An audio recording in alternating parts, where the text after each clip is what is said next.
الحمد لله رب العالمين والصلاة والسلام على سيد الأنبياء والمرسلين وعلى آله وأصحابه أجمعين. أما بعد فأعوذ بالله من الشيطان الرجيم. بسم الله الرحمن الرحيم.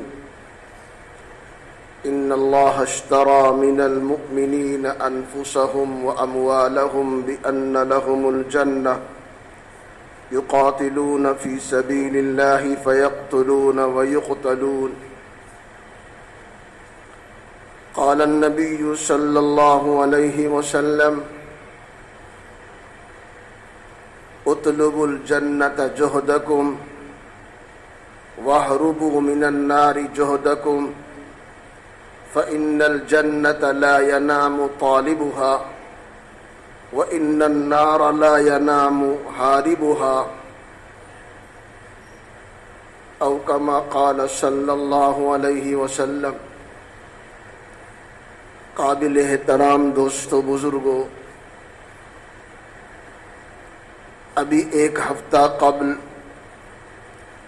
رمضان کا مہینہ گزرا ہے.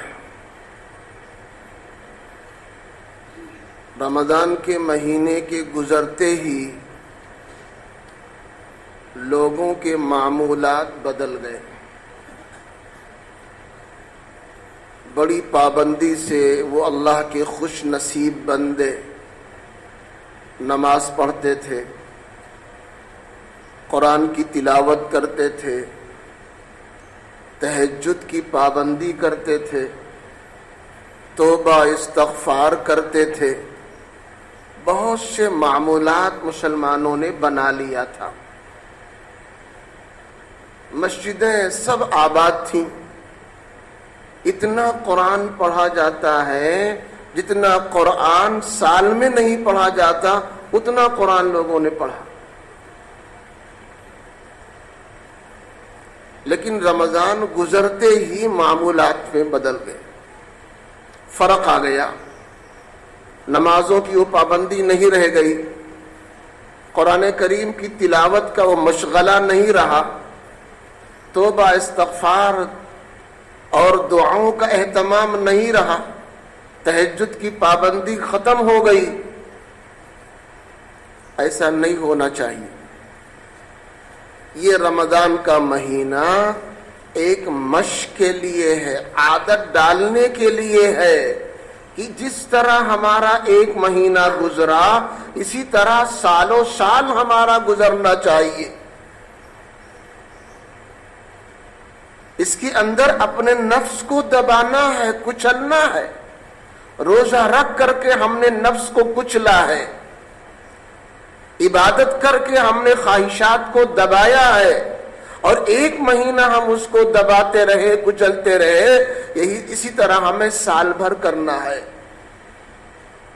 ہمیں نفس کے مطابق نہیں چلنا، ہمیں تو اللہ کے مطابق چلنا ہے، اللہ کی مرضی کے مطابق چلنا ہے. اس لیے ہمیں نفسانی بننے کا حکم نہیں ہے، ہمیں ربانی بننے کا حکم ہے.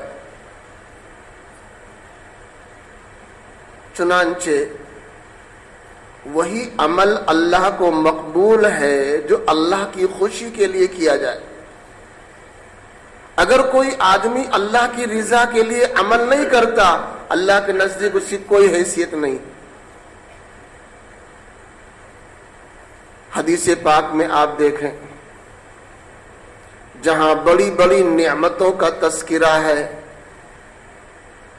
خوشی کا جہاں اعلان ہے، وہاں لوجہ اللہ، ابتغاء وجہ اللہ، اللہ کی خوشنودی کے لیے ہو، اللہ کی رضا کے لیے ہو، تب صاحب وہ انسان کو خوشی اور وہ انعام ملے گا. تو دوستو، ایک تو یہ کہنا کہ جس طرح ابھی ہم نے رمضان گزارا اسی طرح ہم طے کریں انشاءاللہ پورا سال ہم گزاریں گے، نمازوں کی پابندی کرتے ہوئے، قرآن کریم کی تلاوت کرتے ہوئے. جس طرح ہم صبح سویرے اٹھ کر دو چار چند رکعتیں تہجد کی نماز پڑھ لیتے تھے، دعاؤں کا اہتمام کر لیتے تھے، اسی طرح ہمیں سال بھر گزارنا ہے. کیونکہ یہ عمل ہم نے کیوں کیا ہے؟ جنت حاصل کرنے کے لیے، اللہ کو خوش کرنے کے لیے ہم نے یہ عمل کر رکھا ہے۔ قرآن کریم کا حکم ہے وَاعْبُدْ رَبَّكَ حَتَّى يَأْتِيَكَ الْيَقِينُ، اپنے رب کی عبادت کرتے رہو موت تک۔ ہمیں خالی 1 مہینہ روزہ رکھنے کا حکم دیا گیا، لیکن بقیہ جو اعمال ہیں ایسا نہیں کہ روزہ ختم ہوتے ہی ہم سب چھوڑ دیں گے، ہمیں اسی طرح اللہ کی عبادت کرنی ہے۔ کب تک کرتے رہنا ہے؟ موت تک۔ وَاعْبُدْ رَبَّكَ حَتَّى يَأْتِيَكَ الْيَقِينُ، اپنے رب کی عبادت کرتے رہو موت کے آنے تک۔ کیونکہ ان اعمال پر جس جنت کا وعدہ ہے وہ جنت کوئی آسان چیز ہے؟ جن اعمال پر دوزخ سے بچنے کا اللہ نے وعدہ کیا ہے، ہم تمہیں دوزخ سے بچا لیں گے، جنت میں ڈال دیں گے، تو کیا وہ جنت کا داخلہ بڑا آسان ہے؟ دوزخ سے بچنا آسان ہے؟ یہاں آدمی دنیا میں ایک معمولی ڈگری حاصل کرنا چاہتا ہے تو کس طرح رات دن محنت کرتا ہے، کبھی چین اور سکون کی نیند نہیں سوتا ہوں۔ بھیا ایگزام آنے والا ہے، راتوں رات وہ پڑھتا ہے۔ ایک حافظ صاحب کو قرآن سنانا ہوتا ہے مسجد میں، جب تک قرآن ان کو سنانا ہے چین کی نیند نہیں آتی، کھانا ان کو اچھا نہیں لگتا، افطاری میں وہ مزہ نہیں آتا۔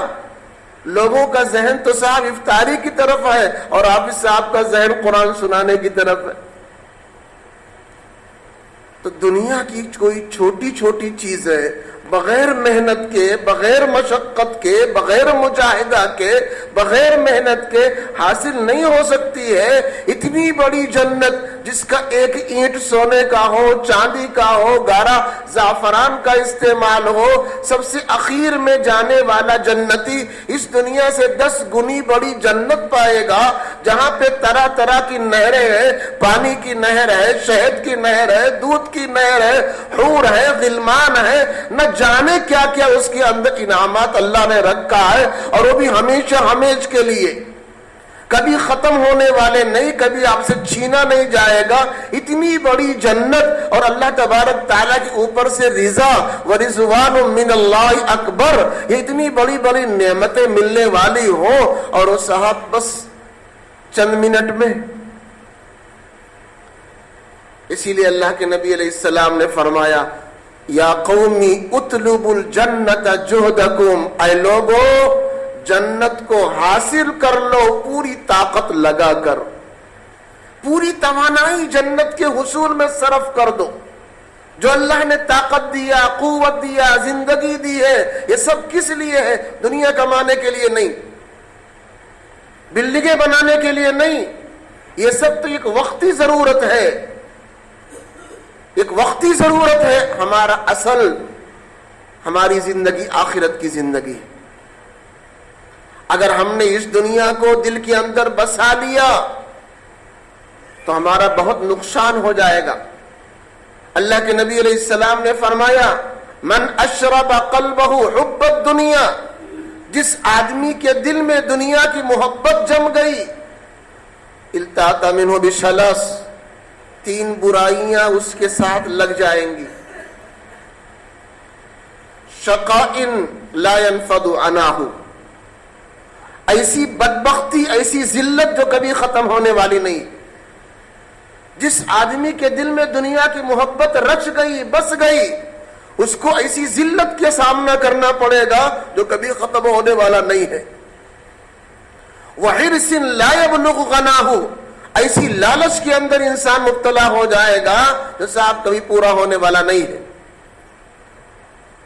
وہ عمل لا يبلغ منتہاہ، ایسی لالچ اور آرزو یہ میرا ہو جائے، ایک مکان بن گیا اب دوسرا ہو جائے، دوسرا بن گیا، 3 لڑکے ہیں ایک اور بن جائے، ساتھ تیسرا بن گیا، اب دکان کی فکر ہو گئی، 1 دکان 2 دکان 3، اب دکان بن گئی، اب صاحب گاڑی کی فکر بن گئی، چھوٹی گاڑی بڑی گاڑی یہ سب اللہ نے کر دیا۔ اب ایک یہاں ہو جائے، ایک لکھنؤ میں ہو جائے، ایک دلی میں ہو جائے، ایک بمبئی میں ہو جائے، کبھی اس کی آرزو پوری ہونے والی نہیں۔ جس کے دل میں دنیا کی محبت بس گئی وہ آدمی ہمیشہ ناکام اور ذلیل ہوتا رہے گا۔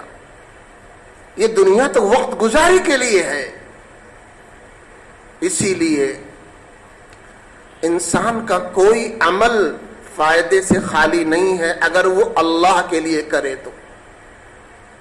کھانا کھائے تب بھی یہ نیت کرے، قوت پیدا ہوگی اللہ کی عبادت کریں گے، گھر مکان بنائے تب بھی یہ نیت کرے، سوئیں گے ہم اور ہمارے بچے سکون میں رہیں گے، اللہ کی عبادت کریں گے۔ الغرض دنیا کا کوئی عمل ہمارا دنیا کے خاطر نہ ہو، آخرت کے لیے معاون ہونا چاہیے۔ ہم یہ اپنی دنیا بنانے کے لیے نہیں کرتے ہیں بلکہ ہم یہ کام آخرت کو سنوارنے کے لیے کرتے ہیں۔ مومن کا ہر عمل آخرت کو سنوارنے اور بنانے کے لیے ہونا چاہیے۔ اس مسئلے کو صحابہ نے سمجھا تھا دوستو۔ ایک صحابی ہیں حضرت ابو ذر غفاری رضی اللہ تعالیٰ عنہ،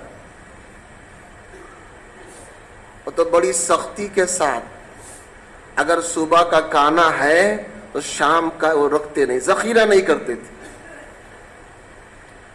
کبھی ایک دسترخوان پر 2 سالن نہیں کھاتے تھے۔ ان کا تقویٰ تھا۔ اللہ نے اسی لیے سیرت نبی اپنا نہیں سکتا کوئی، نبی کی سیرت کو کوئی اپنا نہیں سکتا۔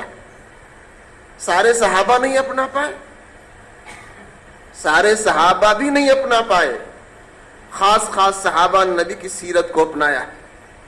بھئی نبی کی سیرت کیا ہے؟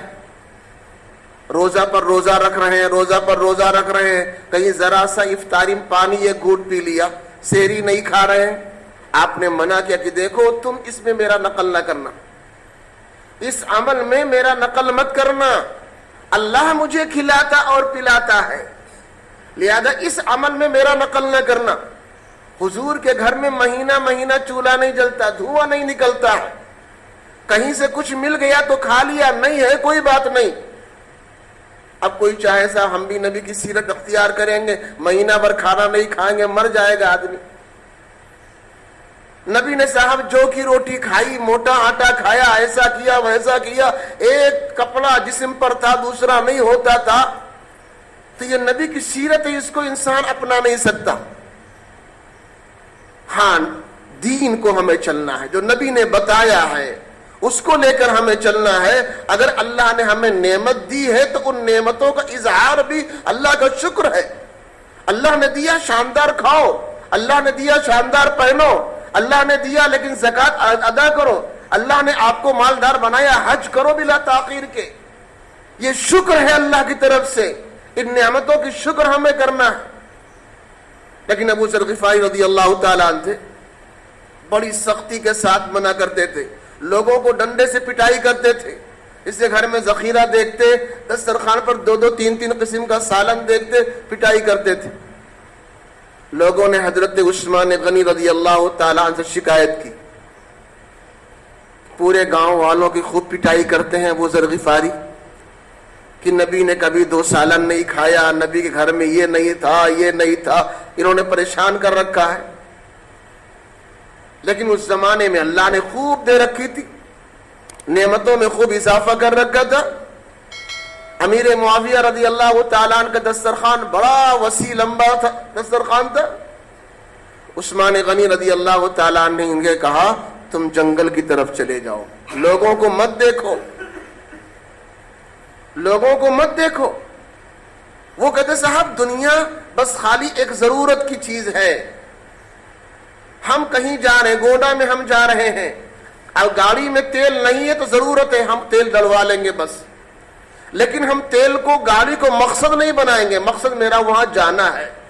ایسے ہر مسلمان کا مقصد میرا جنت ہے، جنت کا حصول ہے، جنت کا داخلہ ہے. اب بیچ میں جو بھی چیزیں آ جائیں اگر ہمارے وہاں جانے میں وہ ہماری مدد کرتی ہیں تو تھوڑا موڑا ہم لے لیں گے, لیکن اپنے مقصد کو ہمیں نہیں بھولنا ہے کہ ہم جا رہے تھے جنت کی طرف, راستے میں دوسرے کام میں لگ گئے اور اپنے ہم منزل کو بھول گئے. یہ مسلمان کو نہیں ہونا چاہیے.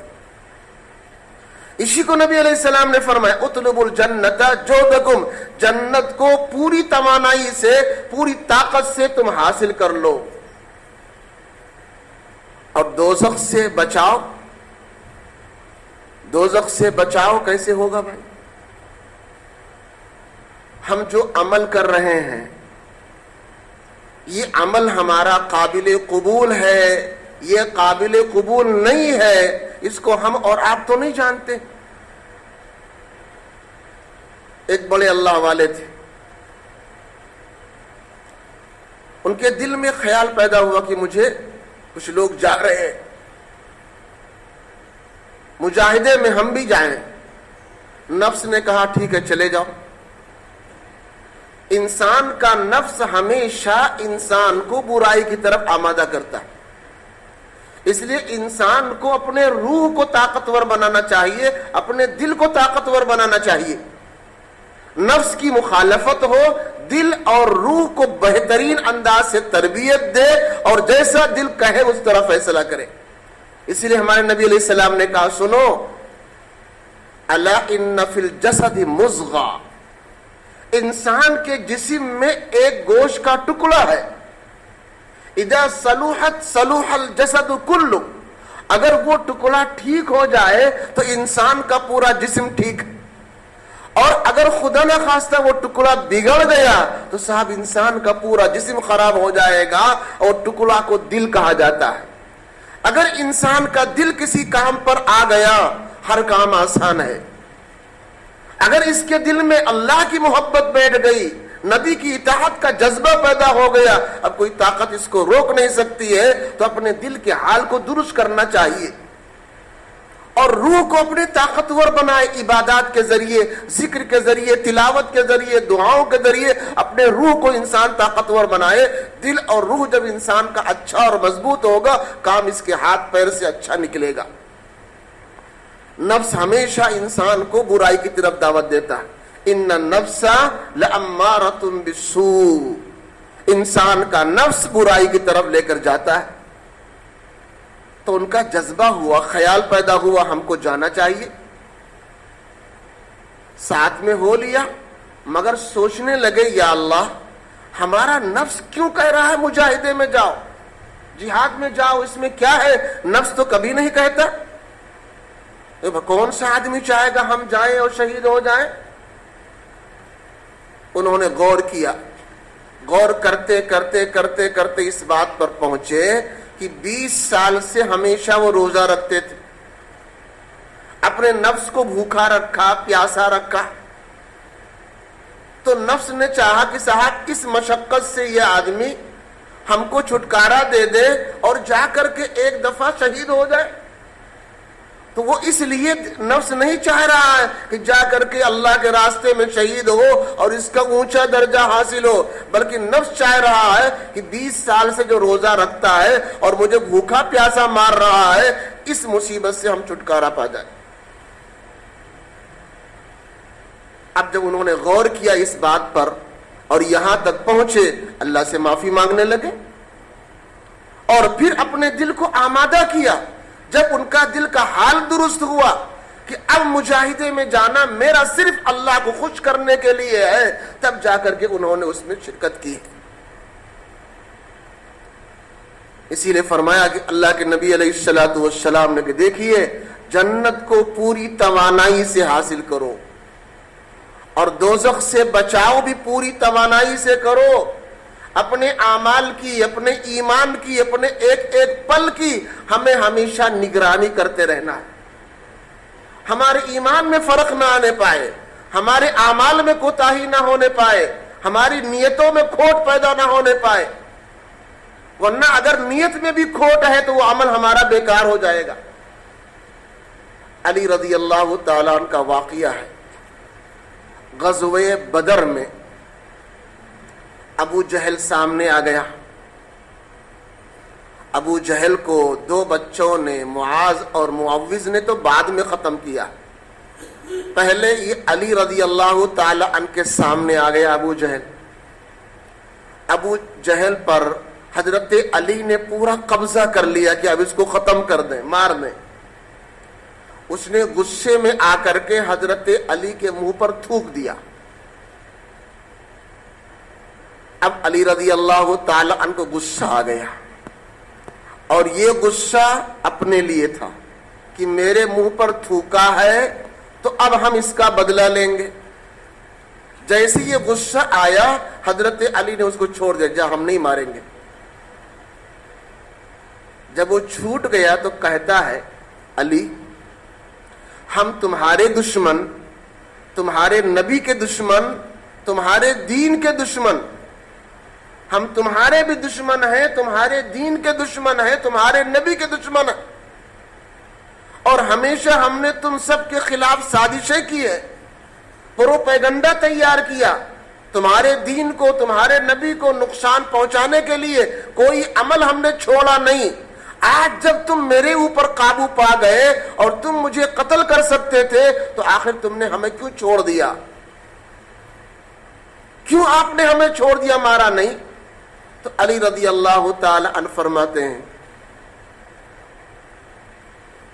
کہ میں پہلے تجھ کو اللہ کے لیے قتل کرنا چاہتا تھا کہ تو میرے دین کا دشمن ہے, میرے نبی کا دشمن ہے, اور نبی کا دشمن, دین کا دشمن, اللہ کا دشمن ہے, اس لیے ہم تجھ کو مارنا چاہتے تھے. لیکن جب تو نے میرے منہ پر تھوکا مجھے غصہ آ گیا. اب اگر ہم تجھ کو قتل کریں گے تو اپنے لیے کریں گے, اللہ اور رسول کے لیے نہیں رہ جائے گا, اس لیے ہم نے تجھ کو چھوڑ دیا. تو دوستو, ہمیں اپنے اخلاص اور عمل کی بھی نگرانی کرنا ہے, ایمان کی بھی نگرانی, اعمال کی بھی نگرانی, اور میرا یہ عمل کس لیے ہو رہا ہے اس کی بھی نگرانی ہمیں کرتے رہنا چاہیے. ورنہ ایسا ہوگا اگر ہم مال خرچ کر رہے ہیں لوگوں کو دکھانے کے لیے, کوئی فائدہ نہیں ہے. اگر ہم واعظ بیان کر رہے ہیں لوگوں کو دکھانے کے لیے, کوئی فائدہ نہیں ہے. اگر ہم عبادات کر رہے ہیں لوگوں کو دکھانے کے لیے, کوئی فائدہ نہیں ہے. تو ہمیں اپنے اعمال کی نگرانی کہ یہ میرا ہونے والا عمل اللہ کی رضا کے لیے ہے یا ہم خوشنودی کے لیے لوگوں کی کر رہے ہیں, ہمیں اپنے اعمال کی ہمیشہ نگرانی کرتے رہنا چاہیے. تو یہ اللہ کے نبی علیہ السلام نے فرمایا جنت کو پوری توانائی سے حاصل کرو اور دوزخ سے پوری توانائی خرچ کر دو بچنے کے لیے. آگے فرمائے کہ سنو, جو آدمی جنت کا متلاشی ہوگا, طالب ہوگا, وہ کبھی چین اور سکون کی نیند نہیں سوئے گا. فَإِنَّ الْجَنَّةَ لَا يَنَامُ طَالِبُهَا, جنت کا طالب اور جنت کا چاہنے والا وہ کبھی چین سکون کی نیند نہیں سوئے گا. حافظ صاحب سے پوچھو, جب تک قرآن مکمل نہیں ہوا کبھی سکون کی نیند آئی؟ امتحان دینے والوں سے پوچھو کہ جب تک تمہارا پیپر چلتا رہا تمہیں سکون کی نیند آئی ہے؟ ایک کاروبار ہے, تاجر ہے, رمضان میں بزنس کرتا ہے, سال بھر کا صاحب بزنس اس کا ہے, اس سے ذرا پوچھو کہ صاحب تم کو سکون کی نیند آئی؟ کوئی بھی انسان جو ترقی کرنا چاہتا ہے, آگے بڑھنا چاہتا ہے, اس سے آپ ذرا پوچھو تمہیں سکون اور چین کی نیند آئی؟ تم خوشی خوشی سوئے آج؟ وہ کہے گا صاحب نہیں, مہینہ بھر ہوا, تھوڑا موڑا کہیں سو لیا تو سو لیا, ورنہ رات دن ایک کر رہے. میرا سیزن ہے, سیزن پہ کمائیں گے, سال بھر کھائیں گے. ایک دوستو, معمولی چیز کو حاصل کرنے کے لیے یہ آدمی مہینے بھر کی قربانی دے رہا ہے. وہ جنت حاصل کرنے کے لیے جنت کے متلاشی کو کیسے چین اور سکون کی نیند آئے گی؟ اس لیے ہمیشہ اس کی فکر ہونی چاہیے. اس دنیا میں آ کر ہم کو غافل نہیں ہونا. گھر میں اگر سانپ نکل آئے, آپ کے علاقے میں شیر چیتا آ جائے, آپ بتاؤ اس سے بچاؤ کے لیے کیا کیا کچھ نہیں کریں گے آپ؟ اس سے بچاؤ کے لیے کیا کیا نہیں کریں گے آپ؟ سارے جتن کر ڈالیں گے. اگر ضرورت پڑے گی تو لوہے کا مکان آپ بنا لیں گے, ہر طرح سے اپنے آپ کو محفوظ کر لیں گے تاکہ یہ چیتا اور یہ شیر, یہ طرح طرح کے موذی جانور, سانپ بچھو ہمیں نقصان نہ پہنچائے. یہ دنیا کے چند موذی جانور، ان کے ایذا اور تکلیف سے بچنے کے لیے ہم صاحب پوری جتن کر ڈالتے ہیں، پوری توانائی خرچ کر ڈالتے ہیں۔ وہ دوزخ جہاں کی آگ اس دنیا سے ہزاروں گنا تیز ہے، جہاں کے سانپ بچھو، جہاں کے موذی جانور دنیا کے جانوروں سے 1000 گنا زہریلے ہیں، اس کے بچاؤ کے لیے ہم نے کیا کر رکھا ہے؟ یہ میرے نبی نے فرمایا اطلبوا الجنت جہدکم واہربوا من النار جہدکم، پوری توانائی خرچ کر دو جنت کو حاصل کرنے میں، اور پوری توانائی لگا دو جہنم سے بچنے کے لیے۔ جنت کا طالب آدمی کبھی چین سکون کی نیند نہیں سوتا ہے، اور دوزخ سے بچنے والا اس کو بھی سکون کی نیند نہیں آتی۔ شیر کھڑا ہو کیسے آدمی سوئے گا؟ اس کے بعد کہا سنو، الا ان الجنت محففۃ بالمکارہ وان النار محففۃ بالشہوات۔ اللہ نے جنت کے اوپر پردہ ڈال دیا ہے، اور دوزخ کے اوپر بھی پردہ ڈال دیا ہے۔ دوزخ کے اوپر جو پردہ ہے وہ خواہشات کا پردہ ہے، اور جنت کے اوپر جو پردہ ہے وہ کراہیت کا پردہ ہے، محنت اور مجاہدے کا پردہ ہے۔ اور ظاہر سی بات ہے نفس انسان کو اسی طرف لے کر جائے گا جہاں پر کھانے کو پینے کو خواہشات ملے، وہاں پر انسان کا نفس لے کر جائے گا۔ تو جہنم کو اللہ نے گھیرا کس سے؟ خواہشات سے، اور جنت کو اللہ نے گھیرا مشقات سے۔ آپ کو پابندی کرنی پڑے گی، آپ کو نماز کی روزے کی پابندی کرنی پڑے گی، آپ کو جھوٹ کو چھوڑنا پڑے گا، چوری کو چھوڑنا پڑے گا، زنا کو چھوڑنا پڑے گا۔ یہ تمام جو ناگوار ناجائز باتیں ہیں اس سے پرہیز کرنا پڑے گا۔ ان باتوں سے اللہ نے جنت کو گھیرا ہے، اور خواہشات سے اللہ نے جہنم کو گھیرا۔ اب اگر کوئی آدمی خواہشات کو کچلتا ہے، دباتا ہے، تو سمجھو وہ اپنا رخ جنت کی طرف کر رہا ہے، اور اگر کوئی آدمی خواہشات کو اپنا رہا ہے وہ اپنا رخ دوزخ کی طرف کر رہا ہے۔ 1 مہینہ کی محنت کر کے ہم نے خواہشات کو کچلا ہے، دبایا ہے، اپنا رخ ہم نے جنت کی طرف کیا ہے۔ دوزخ سے ہم نے پناہ چاہی ہے، یا اللہ یہ خواہشات ہیں، یہ نفسیات ہیں، یہ دوزخ کی طرف لے جانے والے اعمال ہیں، ہم ان سے توبہ کرتے ہیں، پرہیز کرتے ہیں، ہم نے اپنا رخ جنت کی طرف کیا ہے، یہ رخ ہمارا باقی رہے، سالوں سال اسی طرز پر ہم کام کرتے رہے۔ اللہ کے نبی علیہ السلام نے ایک جگہ خوشخبری سنائی، فرمایا ثلاثۃ لا یہولہم الفزع، 3 آدمی ایسے ہیں جنہیں کل قیامت میں کوئی گھبراہٹ نہیں، ولا ینالہم الحساب، ان کو حساب کتاب سے بھی کوئی مطلب نہیں، اللہ بغیر حساب کے رکھے گا ان کو، کوئی گھبراہٹ نہیں، حتی یفرغ اللہ حساب العباد، یہاں تک کہ اللہ بندوں کے حساب سے فارغ ہوگا۔ ادھر اللہ بندوں کا حساب لے گا، اور 3 قسم کے لوگ ہیں جن کو اللہ علی کسیب من مسک، اللہ تبارک تعالیٰ مشک کے ٹیلوں پر، ممبروں پر ان کو بٹھائے گا۔ مشک کا ممبر ہوگا، اس ممبر پر اللہ تعالیٰ ان کو جگہ دے گا، بٹھا دے گا، اور نہ ان کو گھبراہٹ ہے، نہ ان کے لیے کوئی ٹینشن ہے، نہ ان کو کوئی غم ہے، نہ صاحب حساب کتاب کا کوئی فکر ان کو ہے۔ اللہ بندوں کا حساب لے رہا ہوگا، اور یہ 3 لوگ خوب خوش خرم ہوں گے۔ صحابہ نے پوچھا اللہ کے نبی وہ کون ہے؟ آپ نے فرمایا من خرج فی سبیل اللہ، جو اللہ کے راستے میں نکلے، جو اللہ کے راستے میں نکلے وہ اس طرح کے نعمتوں کو حاصل کر لے گا۔ ایک جگہ فرمایا من ام قوما وہم راضون بہ، جو آدمی لوگوں کو نماز پڑھائے اور مقتدی اس سے خوش ہو، اس کو یہ ڈگری ملے گی۔ من قرأ القرآن ابتغاء وجہ اللہ، جو آدمی قرآن کریم کی تلاوت کرے اللہ کو خوش کرنے کے لیے، لوگوں کو نماز پڑھائے، لوگوں کو تعلیم دے اور لوگ اس سے خوش بھی ہوں، اس کے اخلاق سے، اس کے اعمال سے، اس کی سیرت سے، اس کے چال ڈھال سے لوگ خوش بھی ہوں، اللہ تبارک تعالیٰ اس بندے کو وہ نعمت عطا کرے گا۔ دوسرا فرمایا وَدَاعِيَةٌ يَدْعُو إِلَى الصَّلَوَاتِ الْخَمْسِ ابْتِغَاءَ وَجْهِ اللَّهِ، وہ لوگ جو لوگوں کو نماز کی دعوت دے، آؤ نماز پڑھنے کے لیے، آؤ نماز پڑھنے کے لیے۔ دوستو یہ حکم امر بالمعروف کا یا نہی عن المنکر کا ایک خاص طبقہ کے لیے نہیں ہے، یہ ہم میں سے ہر آدمی کی ذمہ داری ہے اپنی استطاعت کے مطابق امر بالمعروف نہی عن المنکر کرنے کا۔ اگر ہمیں ایک مسئلہ معلوم ہو، اگر ہمیں دین کی ایک بات معلوم ہو، ہم اس کو دوسروں تک پہنچائیں،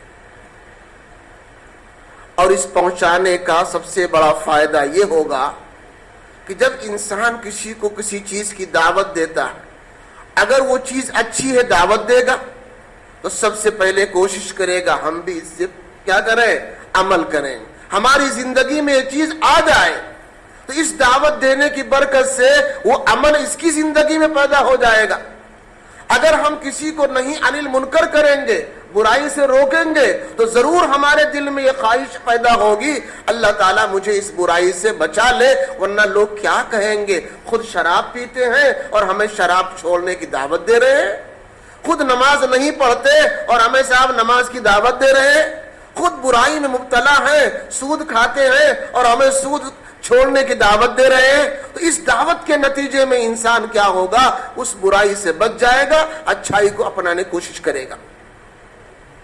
فرمایا کہ جو لوگوں کو نمازوں کی دعوت دے اللہ تبارک تعالیٰ اس کو کیا ہے، اس مشک کے ٹیلے پر جگہ دے گا۔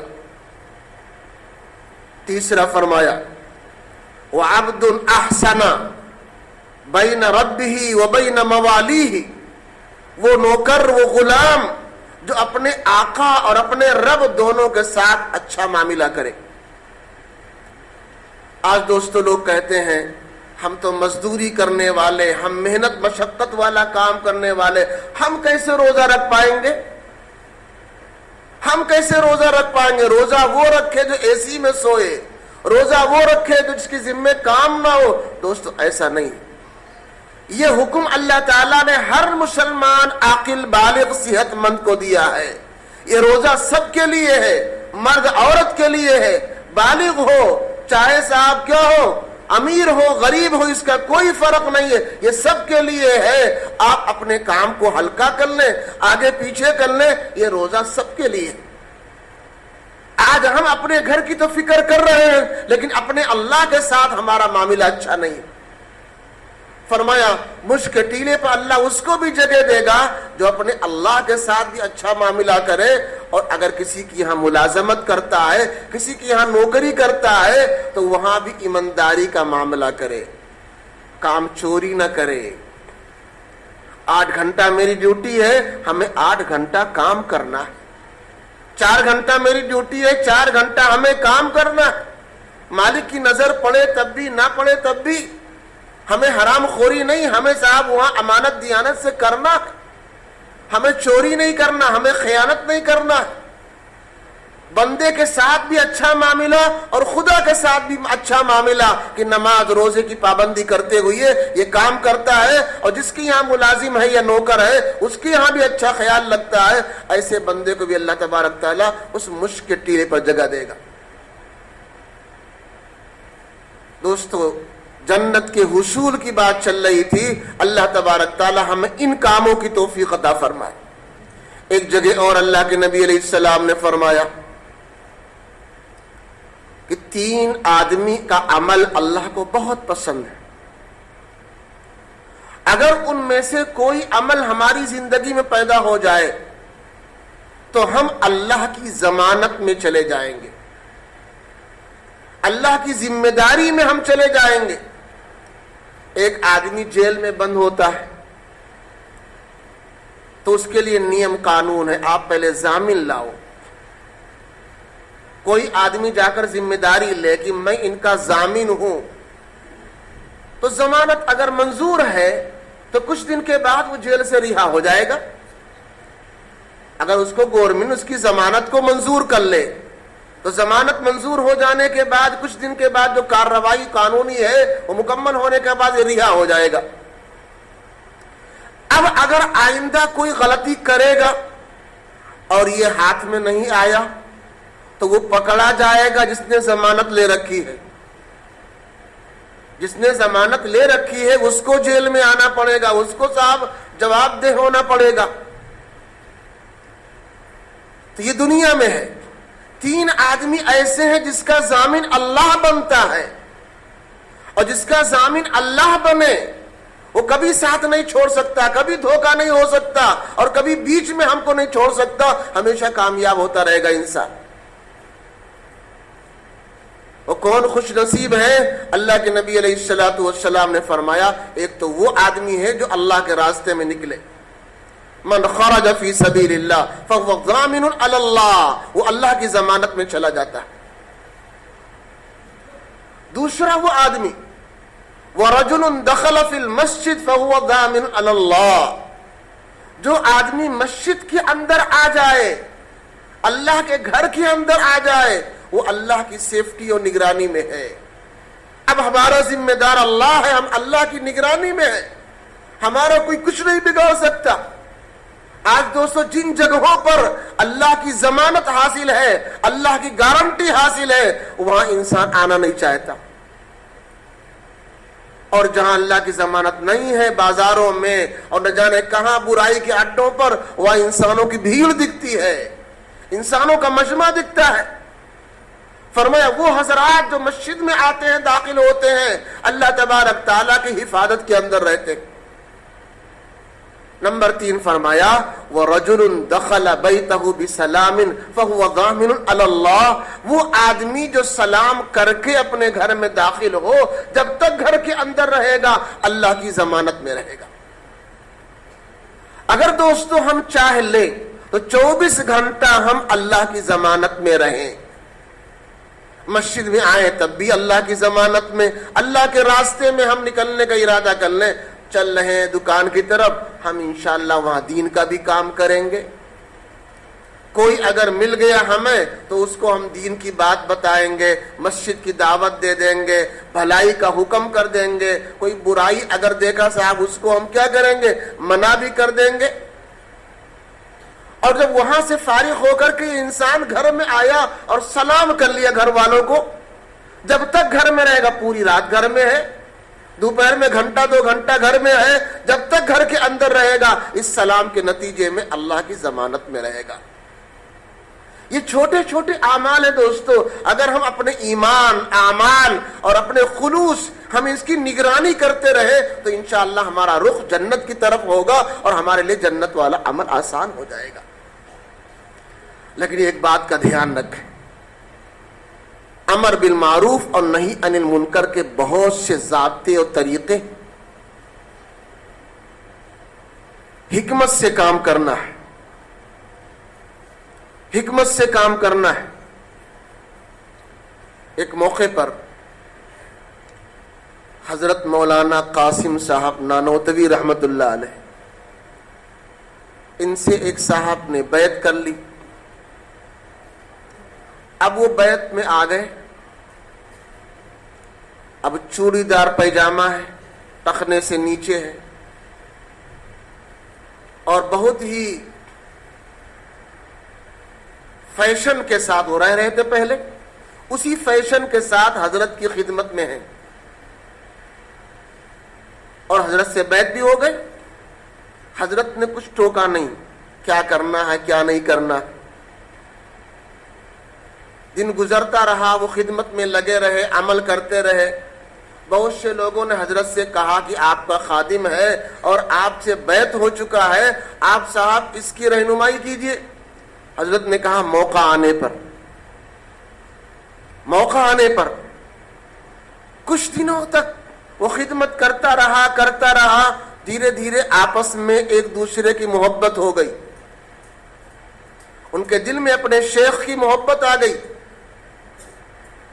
اب جب حضرت کو محسوس ہونے لگا کہ یہ بندہ مجھ سے محبت کرتا ہے، جو میں بتاتا ہوں وہ عمل کرتا ہے، تو ایک دن کہنے لگے حضرت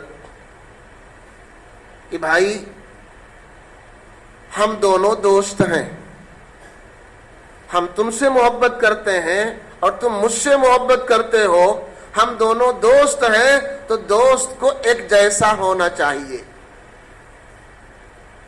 ہم دونوں کی زندگی کا رخ ایک طرف ہونا چاہیے، ہم مشرق جائیں تم مغرب میں جاؤ، ہمارا رخ ادھر کا تمہارا رخ ادھر کا، دوستی کیسی؟ دوستی تو وہ ہے جہاں ہم چلے تم بھی چلو، جہاں تم چلو ہم بھی جائیں، ہم مشرق میں تم مغرب میں، ایک شمال میں ایک جنوب میں، کیسی دوستی ہے؟ اس طرح کرتے کرتے وہ سمجھ گیا، کہا ٹھیک ہے حضرت، گھر چلا گیا۔ گھر جانے کے بعد پیجامہ اتار کے اور جس طرح حضرت پیجامہ پہنتے تھے اس طرح سلایا، داڑھی بھی کاٹ لیتے تھے، 15 دن تک گھر میں رہے، جب داڑھی بڑھ گئی نہیں کاٹا، 15 دن گھر میں رہے، اور جس طرح پورا حضرت کا نقل اتارا، اور نقل اتار کر کے 15 دن کے بعد آیا، جس طرح حضرت کی ٹوپی، جبہ، کرتا، پیجامہ، الغرض پورا عمل اور نقل کر کے تب حضرت کے سامنے آیا۔ تو دوستو اس طرح اصلاح کی جاتی ہے، اصلاح کا بھی کوئی موقع ہو اور مناسب انداز میں انسان کرے۔ اللہ کے نبی صلی اللہ علیہ وسلم کے سامنے جب کسی کی برائی کا تذکرہ آتا تو آپ کہتے ہیں ما بال قوم یفعلون کذا و کذا، لوگوں کو کیا ہو گیا ایسی ایسی برائی کرنے لگے ہیں۔ آپ نام لے کر کے لوگوں کے سامنے رسوا اور ذلیل کر کے آپ نے کبھی نہیں کہا کہ تم شراب پیتے ہو، تم نے زنا کیا ہے، تم نے فلاں غلط کام کیا ہے، تم اس کو چھوڑ دو، شریعت دو۔ اس طرح اگر ہم دعوت دیں گے تو بجائے کہ لوگ قبول کرنے کے اور لوگ ہم سے متنفر ہو جائیں گے۔ تو بڑی محبت کے ساتھ، بڑی شفقت کے ساتھ، اور دل میں یہ جذبہ پیدا ہو، دل میں جذبہ پیدا ہو کیا کہ اس کے دل کی آدمی پکا سچا مسلمان بن جائے۔ ایک باپ اگر اپنے بیٹے کو مارتا بھی ہے، سختی بھی کرتا ہے، تو وہ مار مقصود نہیں ہے، مقصد ہے اس کو اچھا بنانا، مقصد ہے اس کو اچھا بنانا۔ اسی طرح اگر اللہ انسان پہ حالات ڈالتے ہیں، اگر بیماری ڈال دی، پریشانی ڈال دی، تو اللہ تعالیٰ بندے سے محبت کرتا ہے، اللہ کا مقصد ہے یہ بندہ سیدھے راستے پر آ جائے۔ تو اسی طرح اگر ہم کسی کو دعوت دیں تو یہ نہ ہو کہ صاحب لوگ ہم کو جانے یہ بہت بڑا داعی ہے، بہت بڑا مبلغ ہے، چلتے پھرتے لوگوں کو ٹوک دیا کرتا ہے، اس سے کوئی فائدہ نہیں، کوئی کام نہیں۔ ہمارے دل میں انتہائی درجے کا محبت ہو، انتہائی درجے کا شوق ہو، اللہ تعالیٰ اس کو کیا کہ ہدایت دے دے، سیدھے راستے پر اللہ اس کو دے دے۔ اور یہ کب ہوگا؟ جب دل میں اگلے کی خیر خواہی ہوگی، خیر خواہی ہوگی۔ اگر ہم سختی سے بھی کہیں گے اور دل میں خیر خواہی ہے تو ضرور اللہ اس کو ہدایت دے گا اور آپ کو اجر ملے گا۔ اور اگر ہم نے صاحب کسی ضد میں اور کسی بھڑاس کو نکالنے کے لیے کہ اس نے صاحب ہم کو کبھی کچھ کہا ہے، تو ہم بھری محفل میں کہہ دیں گے تمہارا لڑکا شراب پیتا ہے، تمہارے گھر میں فرا برائی ہو رہی ہے، تاکہ لوگوں میں رسوا ہو، یہ دعوت نہیں ہے، یہ تو اس کو دین سے اور دور کرنا ہے۔ اس لیے ہر داعی کے لیے ضروری ہے کہ دل میں لوگوں کے لیے ہمیشہ حد درجے کی خیر خواہی ہو، محبت ہو، اللہ کے سامنے یہ بات ہو یا اللہ اس کو ہدایت دے دے، اپنی اولاد کی طریقے سے آپ اس کو مانے، اپنے باپ اور خاندان کے طریقے سے اس کو مانے، تب اس کو دعوت دے۔ یہ 3 چیزیں اللہ کے نبی علیہ السلام نے فرمائی، وہ انسان اللہ کی ضمانت میں ہے جو رائے خدا میں جائے، وہ آدمی اللہ کے ضمانت میں جو مسجد میں آئے، وہ آدمی اللہ کی ضمانت میں جو سلام کر کے اپنے گھر میں جائے۔ اللہ پاک ہم سب کو عمل کی توفیق عطا فرمائے۔